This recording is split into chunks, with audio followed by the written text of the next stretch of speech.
रब्बुल आलमीन मेरा दोस्त है, जिसने मुझे पैदा किया है सो वही मुझे रास्ता दिखाता है,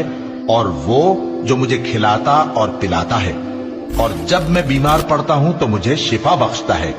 और वो जो मुझे मौत देगा और फिर जिंदा करेगा, और वो जिससे मैं उम्मीद रखता हूं कि क़यामत के दिन मेरा कसूर बख्शेगा। ए परवरदिगार, मुझे इल्म दानिश अता फरमा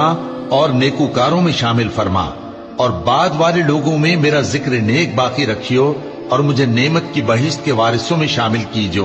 और मेरे बाप को बख्श दे कि वो गुमराहों में से है, और जिस दिन लोग उठा खड़े किए जाएंगे मुझे रुसवा न कीजो,